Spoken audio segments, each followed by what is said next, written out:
Joining us now for tonight's big close-up is Tennessee Congressman Tim Burchett. He sits on the House Oversight, Foreign Affairs, and Transportation Committees. Congressman, we are so delighted to have you join us this evening. Thank you very much for your time. Throughout the program so far, we've been having, a lot of discussion about vetting of these Afghan nationals. We certainly have a lot of questions, but I'm curious to know about what you want to know more about the vetting process, what questions you have, and why weren't some of these issues that he apparently was experiencing, why weren't they flagged before this week's attack? Well, the thing was, Republicans did ask those questions. We were told, and members of our own congressional delegation, who are some of them Navy SEALs, some of them fought over there, et cetera, were told that these were people that were translators, that were loyal to this country, and if we left them over there, they would die.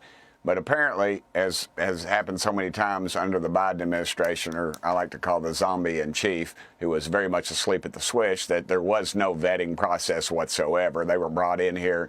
And we've seen this time and time again that the left brings in these people that ultimately they're basically just sleeper cells. I was told by the last duly elected president of Afghanistan, I've been trying to defund the Taliban, for goodness sakes. We send them about $40 million a week through the NGOs. I was told by the last president of Afghanistan that in fact 500 members of the Taliban they think were brought into the country under the Biden administration. So this is a big problem, and we better wake up, because this is more of this is out there than we know, and these folks are embedded in our country, and we don't know where they are.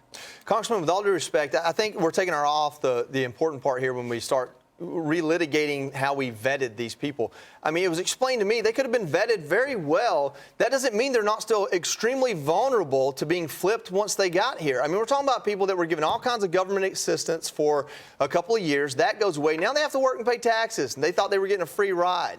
So their opportunity to be contacted by the Taliban, by our enemies, and saying, hey, we'll give you some money if you'll go do this thing, that seems like it doesn't really matter what the vetting was. They can still be blackmailed and still be flipped pretty easily.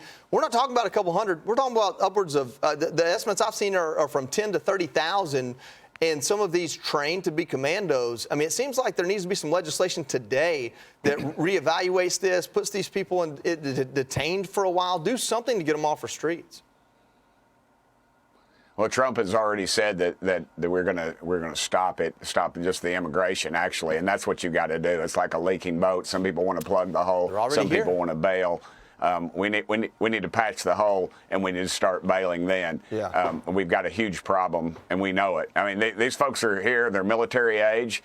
And we've got to address it. And legislation. Look, Congress can't get out of their own way. Fair enough. It just takes too long. Let's just be honest, both parties. I mean, and somebody asked me why we do that, Burchett, and I said, by tradition, of course. I mean, that's just our tradition, just to drag our heels.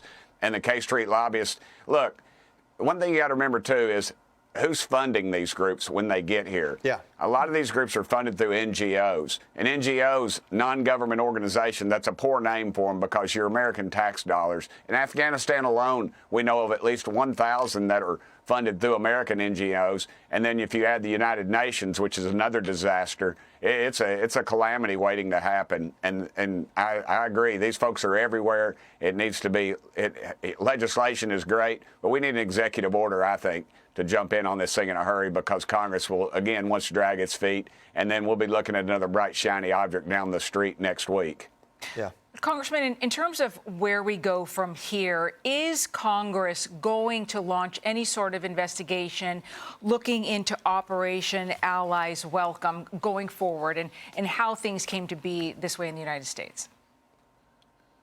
Ma'am, I'm sure we'll launch several investigations, and we'll write somebody a very strong letter. Again, we've got a commander-in-chief that gets it, and Congress never gets it. It's just too drug out. The Republicans have a 3 or 4 person lead, and we're one flu season away from really losing the republic, because the left, which is the Democrat Party, is not your granddad's Democrats anymore. These people are Marxists. They're openly against our country. They hate our military. They hate our border patrol. They hate everything about it. And this is just, you can't. They won't even apologize. They won't even say they're sorry that this young lady lost her life in service to our great country. And yet, they're out touting this, and they're out promoting it. They're out promoting. They want people to be to disobey orders. from their commander-in-chief. I mean, it's kind of a they've crossed over that line, and there's no going back. And where's the outrage? You know, you don't even see the outrage that from any of the major news sources outside of yourself of this situation. It is ridiculous. This poor lady was murdered by somebody who had no shape, form, or fashion should have been in our great country, but was allowed. And there's more just like him out there. I can guarantee you that. Congressman, DHS reportedly arrested almost 250 foreigners with commercial driver's licenses in November. A lot of them are in the country illegally. DHS is warning that cartels might be taking advantage of the CDL system. Those are just, truck driver's licenses. You sit on the Transportation Committee. Are you looking into this? Yes, sir, absolutely. But again, the problem is they're already out there and they're so far deep into the system. We had these people, they signed up, they don't even have a name on any of these certificates. And you have states blocking this through their departments of transportation.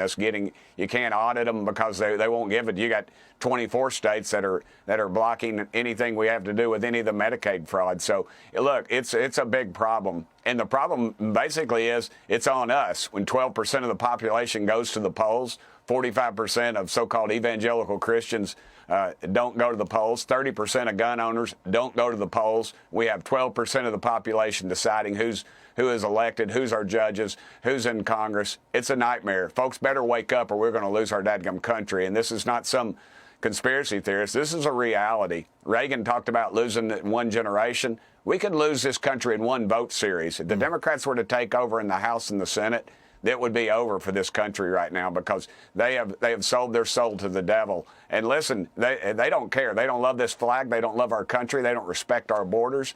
And they just think America's just a big cash cow, and we're just going to start heading to the Xerox machine with $100 bills and printing it out. And that's just not the way it is. Eventually it runs out, and it's going to run out. But that's part of the design, too. They'll wreck this country, and they'll rebuild it under some elitist woke-utopia that them and their university types can run it. And it'll be like New York on steroids. Wokeutopia. That's the next Disney movie, I think, Congressman. Hey, listen, I need to ask you about a competition, and it's not the Volunteers against the Commodores. That's down to a 7-point game there, just so you know. The Volunteers are coming back. I see you're wearing some orange there.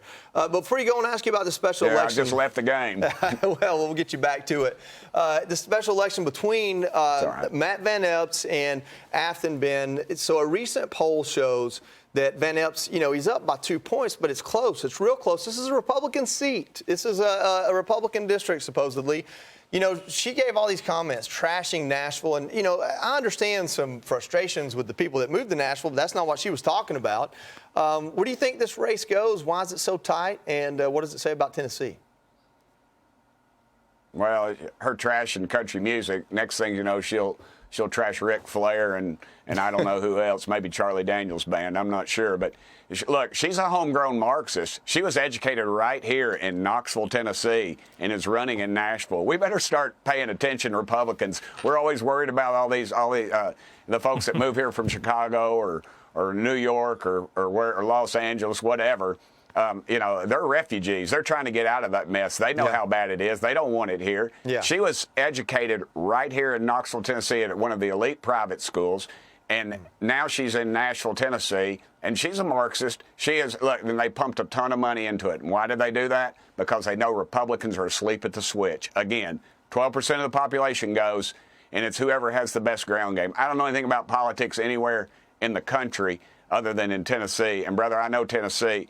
And that race could get very tight. But you've got an excellent candidate this week. I know the Speaker and I are going to be in Nashville early Monday morning, and a bunch of other folks are going to be there at a rally, and we're going to try to push him over the finish line. I think Matt is probably one of the best candidates in the country. He's a decorated veteran, helicopter pilot, special force. He's got all the criteria, and he's incredibly courageous, conservative.